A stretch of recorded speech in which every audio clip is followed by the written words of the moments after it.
Wala lang. Para ka daw naglilimas. Lilimas siya dito. Bata niya. Tago. Kanina ka pa nakita, matatago ka pa. Baka biliriya, kawawa na masawa ko dun ah. Limas siya. Limas siya oh. Kailangan magano. Kailangan namin limasin yung tubig.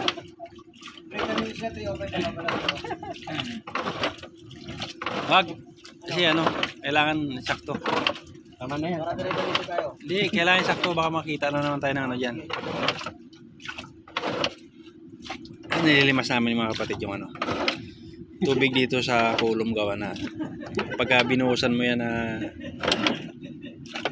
may tubig yung ilalim niyan. Yung tendency nun mag-aampaw yung pinakailalim. Sulit yung pinakataas. Yung bandang ilalim, ampaw. Gawa ng may tubig na nakapundo dyan. Bago namin buhusan mga kapatid, lalagyan pa namin ng ano yan, grout. Para kapit na kapit siya doon sa mga ano, sa pinaka ilalim ng ano, puno ng bakal.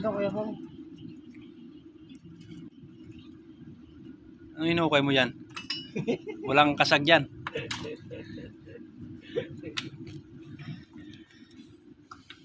Yan, bali magbubuhos kami ngayon ng ano, 8 kulom.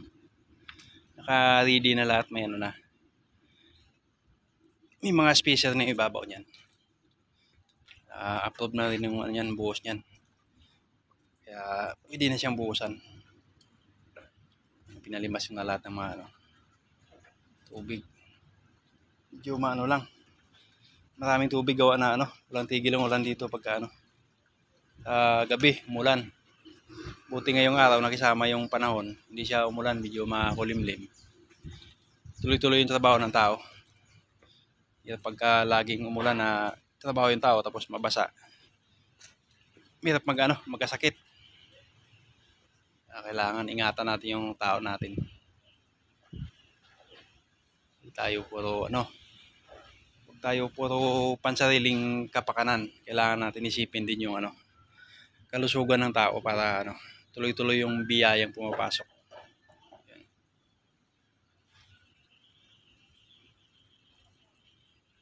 Mali pag nabuhusan ito mamaya, mga bukas tanghali pwede na siya mabaklas. Dahan-dahan lang para ano, malipat na yung forma.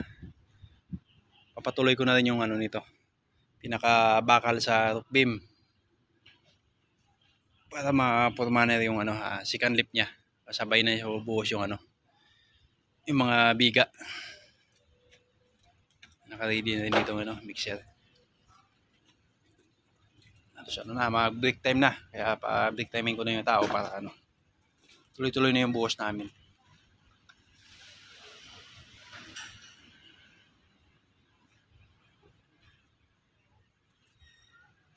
Gonzalo!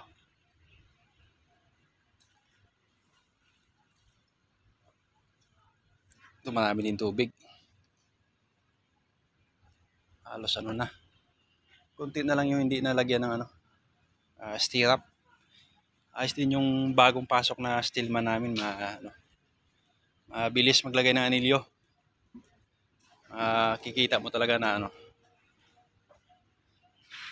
sanay sa pag-anilyo, Steelman talaga. Nakita mo sa hawak pa lang ng ganso, pihit ng ano, ganso at saka pihit ng tali. Malalaman mo kung totoong Steelman o ano, totoong Steelman o hindi. Mabilis din. Halos ano, pangalawang araw pa lang nila ngayon lalagay ng mga stirrup. Halos matapos na nila itong mga kulong.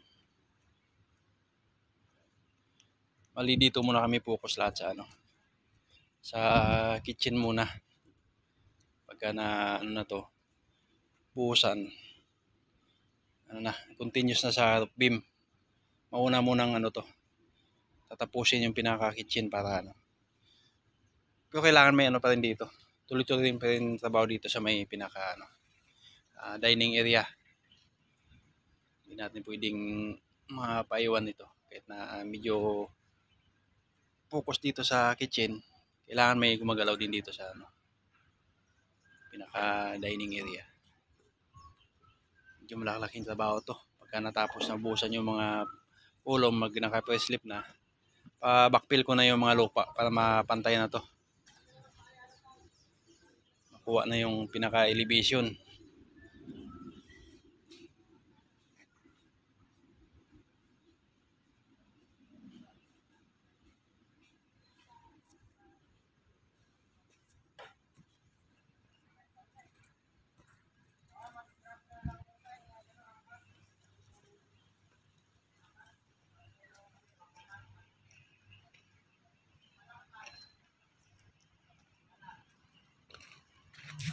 Halos ano na lang, 2 kulong puting na lang din ang buhusan.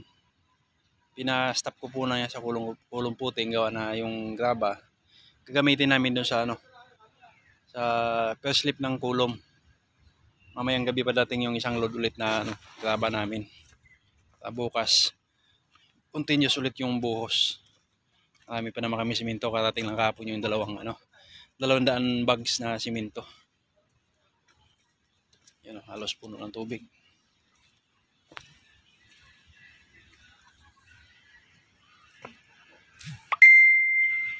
A few moments later. Ayun na, update ko kayo dito sa ano, mga kulom na nabuhusan namin. Halos nabuhusan na lahat dito yung kulom na ano, pinurmahan namin noong nakarang araw. Nabuhusan na, nabaklas na yung mga forma. Napa-backfill ko na rin yung mga lupa dito sa ano, mga pinagkukaya ng kulom. Ganda ng pagkakabuhos ng kulom dito. Wala kami ginamit dito ng ano, vibrator.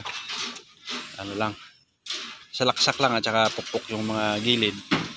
Halos wala ka mapansing ano, ampaw. Ganda ng pagkakabuhos. Ang resyo ng halo dito namin mga kapatid, 1, 2, 3. Kaya napakatibay nito. Mapapansin mo, ilang araw pa lang yan, puting-puti na yung kulom. Mapapansin mo yung ano, yan mo kuha ng base mga kapatid. Pagka maganda yung halo, mabilis matuyo. Kaya subukan mo sinsilin yan, napakatigas na yan. Halos ano na dito lahat, buhusan na. Pinapahukay ko na din dito yung mga wall footing para mabuhusan na rin yan, makapag-CHB laying dyan. Yung pantay ng ano, ng flooring, kailangan naka-CHB. Gawa na pag backfill ng lupa, pag i-C-block ang gagamitin mo yan, hindi niya kakayanin. Kailangan CHB pa rin dyan na D5 yung gagamitin doon sa area na yun. Bali itong area na to, halos ano na, sabay na sa buhos dito yung ano, wall footing. Indicate naman doon sa plano yung wall footing dito sa mga gilid. Halos ano na yan, kunti na lang yung ano niyan. Mula dyan sa may tansi na yan, baba pa ng 50. Yun ang pinaka flooring niya.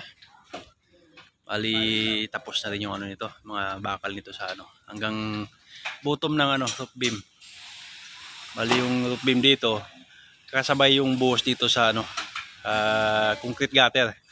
Naka-inside gutter dito, kaya yung pagka tapos yan mamaya lahat ng bakal, papalagyan ko na to, hililiot ko na yung pinaka-runner niya para may sabay sa forma yung ano, yung concrete gutter niya.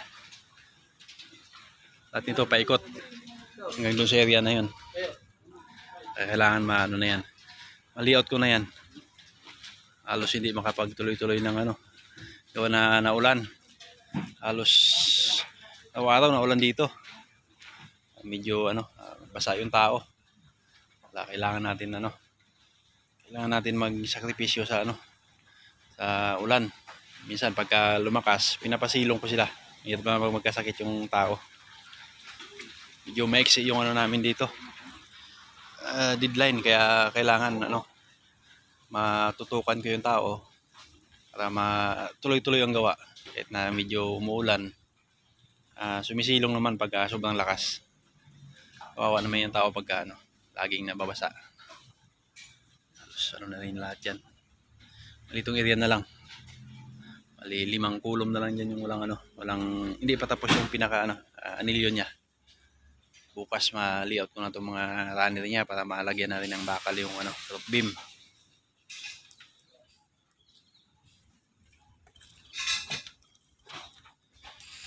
Mangguwing pa rin yung porma dito sa may ano, sa area na to. Nakabuhos na rin kami dito sa ano, halos nung nakarang araw lang tubusan, nakarang gabi. Natanggal na rin yung pinaka-porma.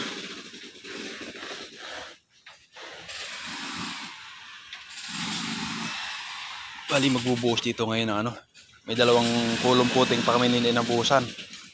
Gawa na may revise itong ano, kulong na to. May mga ugat to ng ano, puno. Bawal putulin yung mga ugat kaya i-revise yung plano, inusod dito yung pinaka-kulong. Buwing na rin yung ano, lalagay ng porma dyan para tuloy-tuloy yung ano, tuloy-tuloy yung buhos.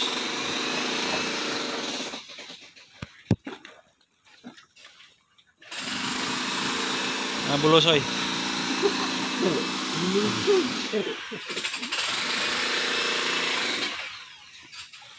Napakot na ako ng mga ano, graba dito para ano, makapagbuhos ng wall footing. Ongoing din yung pagbabakal dun sa pinaka-wall footing.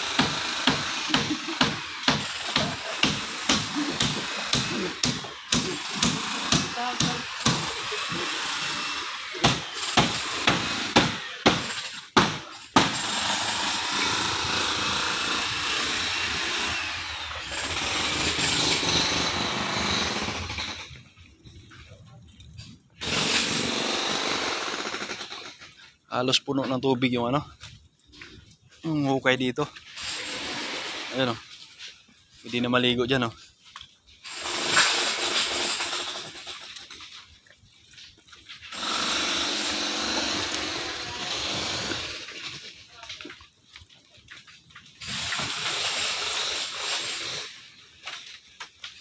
Anig daw lakad ka ng lakad ah. Baling ako, magkapit kami na kami. Kilala kong kaliskis mo, oy. Sipag tong bata na to. Pamilyado na, kaya masipag. Wow naman! Wow! Shoutout ka mga kay Boy Nipis. Boy Nipis! O, napalaban na naman tayo. Patay tayo dyan.